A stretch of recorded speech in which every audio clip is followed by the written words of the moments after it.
was just hanging around the house. So he would go to the swimming pool. I'd go set the food up. For more than 10 years, Nancy Rooks worked as a maid at Graceland, Elvis Presley's famous home in Memphis. She was not a family member, not a close friend, not a bodyguard, and not someone from his band. She was simply the woman who cooked his meals, cleaned his rooms, and folded his clothes. But to Elvis, she became something much more important than all of that. She became the one person he trusted with a secret so personal and shocking that he made her promise never to tell anyone else about it. Nancy kept that promise for decades. She never sold her story to newspapers or magazines. She never went on television to talk about Elvis. She never tried to make money from knowing him. She stayed quiet and loyal, even when other people wrote books about Elvis and made movies about his life. But near the end of her own life, Nancy finally decided to break her silence. What she revealed has surprised even the biggest Elvis fans and changed how people think about the final days of the most famous musician of the 20th century. Life inside Graceland. Nancy Rooks was hired in 1967 to work as a maid and cook at Graceland. From the moment she walked through the front door, she realized this was not like working in any other house. Graceland was beautiful, with its fancy chandeliers, thick velvet curtains, and gold decorations everywhere. But underneath all that beauty, the house had a strange feeling to it. Some days, the halls were filled with laughter, piano music, and the sounds of late-night conversations. Other days, the house would become so quiet that it felt like the walls themselves were holding their breath.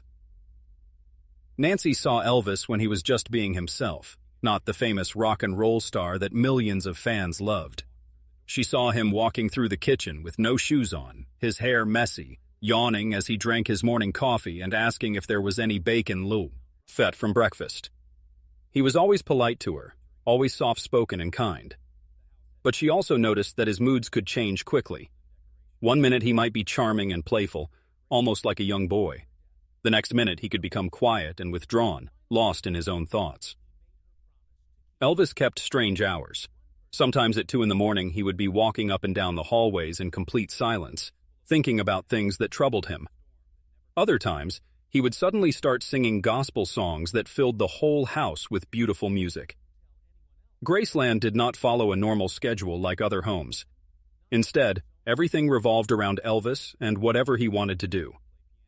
Nancy learned to adapt to this unusual way of living. To her, he was not the king of rock and roll. He was just Mr. Elvis, a man full of contradictions who could be brilliant one moment and fragile the next. More than just a maid, Nancy's job involved much more than just cleaning and cooking. She was there for Elvis at 3 a.m. when he suddenly wanted a snack. She was there when he had unexpected guests over. She was there during his emotional breakdowns that no one else ever saw. If Elvis could not sleep, if he needed something to eat, if he wanted to laugh with someone, or if he just needed a quiet moment with a person who would not ask him difficult questions, Nancy was always available. She helped him get dressed, sometimes even when he was still wearing his clothes from the day before. She would carefully lay out his scarves and rings, always remembering which watch went with which jumpsuit. She arranged the area around his swimming pool exactly the way he liked it.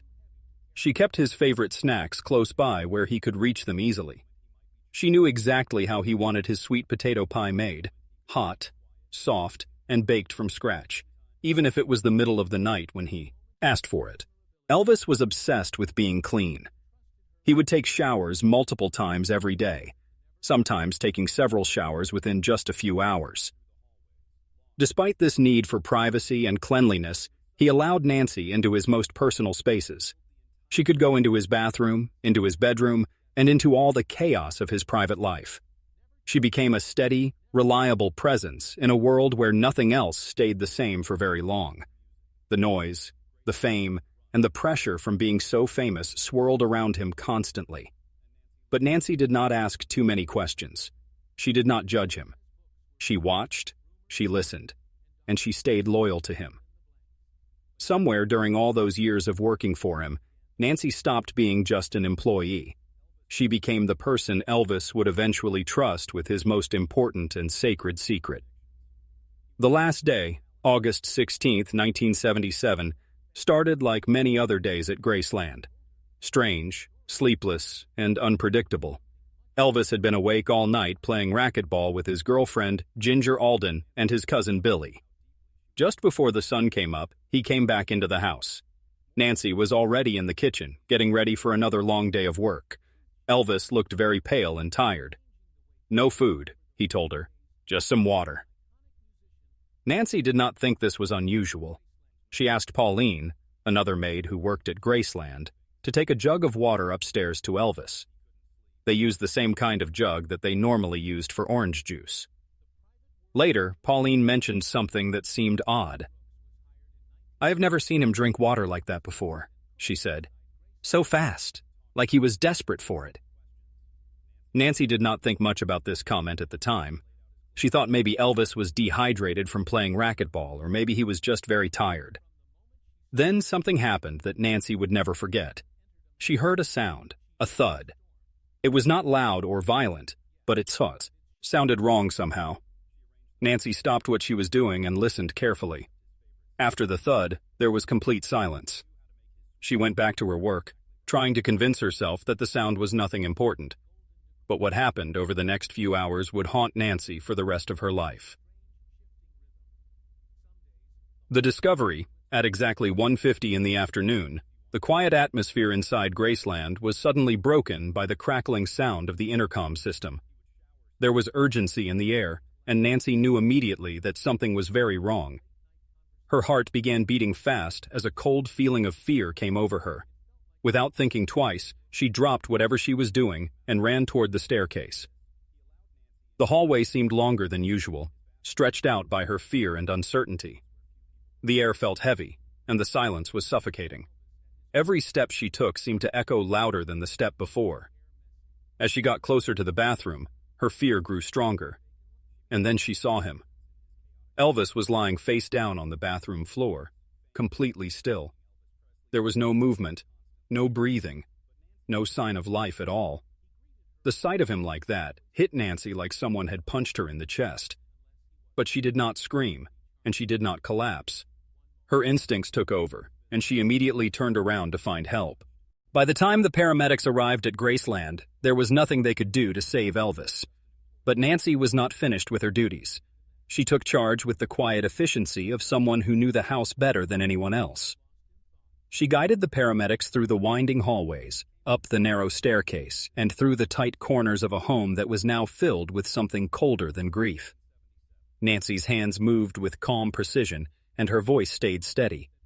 But inside, her mind was spinning with confusion and shock. Underneath all the chaos and emergency activity, a single question began forming in her mind. This question would follow her for the rest of her life. What had she just witnessed? Growing doubts. In the years after Elvis died, Nancy began to have quiet doubts about what really happened that day. She was not the only one. Among the people who had been closest to the scene when Elvis was found, whispers began to surface. People talked about prescription bottles that seemed to be missing. They mentioned timelines that did not make sense. They noticed strange inconsistencies in the stories about what happened in the hours before Elvis collapsed. Nancy, who had never been someone who sought attention or wanted to be famous, eventually admitted something that changed everything. She revealed that before the paramedics arrived at Graceland, someone, she never said who, told her to tidy up the bathroom a little bit. Nothing major, they said. Just make it look more presentable before the emergency workers got there. So Nancy did what she was asked to do. She wiped down a counter, moved a towel, and straightened a few things that were out of place. At the time, this felt harmless and routine. After all, cleaning and organizing was what she did every day. It was her job. But later, as reports began to circulate about missing pills and scenes that had been altered, Nancy started to worry. Had she unknowingly erased part of the truth about what really happened to Elvis? "I did not know what I was covering up," Nancy reportedly said later. "I just did what I was told." This was not an admission that she had done something wrong on purpose, but it was a moment when she realized with painful clarity that her simple act of cleaning might have had serious consequences. This realization would follow her for the rest of her life. The sealed rooms. After Elvis died, Graceland changed from being a private home into a public museum. Fans came from all around the world, standing in long lines in the hot Memphis sun just to get a glimpse of the life Elvis had left behind. Tour guides walked groups of visitors past velvet ropes and through rooms that had been carefully preserved. Gift shops opened up, selling souvenirs and posters. Elvis's voice played through speakers throughout the house, and his image was displayed everywhere. But not everything in Graceland was open to the public. The upstairs area remained completely off-limits to tourists. His bedroom, his bathroom, the very place where everything ended. These rooms were sealed off, sacred and untouched by flash photography and souvenir maps. Only a very small number of people were allowed to go upstairs to those private areas. Nancy Rooks was one of those few people. Each time she climbed those stairs to dust a shelf or fold a shirt, all the memories from that terrible day would come flooding back to her, vivid and sharp. The silence she remembered, the thud she had heard, the image of Elvis lying face down on the cold bathroom floor. When she worked in those rooms, she was not just cleaning. She was reliving the most traumatic day of her life. Nancy moved through those spaces not just as a housekeeper, but as someone who had been there when the world changed forever. She was someone still carrying the truth, pressed quietly into the folds of her memory. And over time, that truth began to push its way to the surface, because some stories are too important to stay buried forever. Breaking the silence. In the final year of Nancy's life, something inside her changed. She began to speak more openly about what she had experienced, though not in front of television cameras or to newspaper reporters. Instead, she confided in a small circle of people she trusted. Friends, former colleagues, people who had known her not just as Elvis's maid, but as the quiet woman who had seen more than she had ever said before. Nancy never gave dramatic interviews on talk shows. She never sold her secrets to tabloid magazines. That was never her style. She was not trying to chase headlines or make money from Elvis's fame. She was searching for peace in her final days, and part of finding that peace meant finally telling the truth about what she had witnessed. Even without the fanfare of media attention, Nancy's words carried tremendous weight. She confided that Elvis had been struggling far more than the public ever knew. He was not just tired from his busy schedule and demanding career. He was completely worn down, physically and emotionally. Nancy had watched him take medications that were not always prescribed specifically to him. Pills came and went from Graceland frequently, often brought in by other people, sometimes switched around, sometimes forgotten in all the confusion and chaos. Nancy remembered how Elvis had started falling asleep in the middle of sentences. He would nod off during meals and in the middle of conversations that had barely begun. This was not just physical exhaustion from touring and performing. It was something much deeper, emotional and spiritual exhaustion, as though he was slowly giving into a weight that no one else could see or understand. And then Nancy said something that shocked even the people closest to her. Elvis did not just die. He faded away, and no one around him did anything to stop it. The final revelation. Nancy revealed one more detail, something she had never written down, not even in the carefully worded memoir she had published years earlier.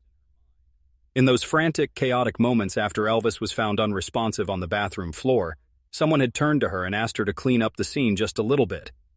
Just enough to straighten things up and make the bathroom look less chaotic before the paramedics arrived. Nancy had done exactly what she was asked to do. She did it instinctively, without thinking about the consequences. She wiped down a counter, folded a towel, and picked up a few items that were scattered around. It was second nature to her. After all, keeping things clean and organized was her job. She was not thinking about legal implications or how this might affect the investigation into Elvis's death. She was thinking about doing what she had always done, maintaining order and following instructions. But in the days that followed Elvis's death, when the media descended on Graceland like a swarm, when different stories clashed and timelines became blurred and confusing, Nancy began to wonder if she had made a terrible mistake. Had she erased something important? Had she helped to obscure the truth about what really happened to Elvis? She had not acted out of malice or with any intention to deceive anyone. She had acted out of loyalty and the desire to do what she thought was right. But that realization, quiet and persistent, haunted her more than anything else about that horrible day. Sometimes, Nancy came to understand The four smallest actions can carry the heaviest regrets. The reaction. When Nancy's final words began to circulate among Elvis fans and researchers, the reaction was immediate and divided. Some fans completely refused to believe what she was saying. Others felt betrayed, as if their image of Elvis and the circumstances of his death had been shattered. Many people praised Nancy for finally speaking up and telling the truth, even though it had taken her decades to find the courage to do so. Online discussion forums exploded with debate and argument. Biographers who had written books about Elvis went back to revisit their research and their timelines. New questions were asked that had never been asked before. Could the full truth about Elvis's death have been known all along? Did Nancy's small act of cleaning up the bathroom actually alter the official record of what happened? And who else knew about this, but had remained silent? The Presley estate, which manages Elvis's legacy and business interests, stayed quiet about Nancy's revelations. But among the people who had worked at Graceland during those final years, those who had once shared Nancy's silence about what they had seen and experienced, something shifted. The truth had finally found a voice, and that voice belonged to the quiet, loyal woman who had loved Elvis not as a superstar, but as a human being. A legacy of love and truth. Nancy Rooks never asked for the spotlight or wanted to be famous. She loved Elvis not as the king of rock and roll, but as the man who once asked her to hem his pants while he told jokes to make her laugh. She had kept his secrets faithfully for decades. She had protected his dignity and his privacy. And in the end, she told the truth, not to damage his legacy or to hurt his memory, but to honor it. Nancy understood something that many people do not. Sometimes love means telling the truth, even when that truth is difficult to hear, and even when it comes decades too late. Her decision to finally break her silence was not about betraying Elvis or exploiting her relationship with him. It was about setting the record straight and finding peace with the burden she had carried for so many years. The secret that Elvis had confided in Nancy, and the secret that Nancy had kept about what she witnessed on the day he died, will continue to be debated and discussed by fans, researchers, and biographers. But what cannot be debated is the depth of Nancy's loyalty and love for the man she served faithfully for more than a decade. She was there for his final moments. She helped preserve his dignity even in death. And ultimately, she found the courage to tell the truth about what she had seen and experienced. In a world where many people who worked with Elvis have written books, given interviews, and tried to profit from their connection to him, Nancy Rooks stood apart. She remained quiet and loyal until the very end of her own life. And when she finally spoke, she did so not for money or fame, but for the sake of truth and the peace of her own conscience. That perhaps is the greatest tribute she could have given to the man she called Mr. Elvis.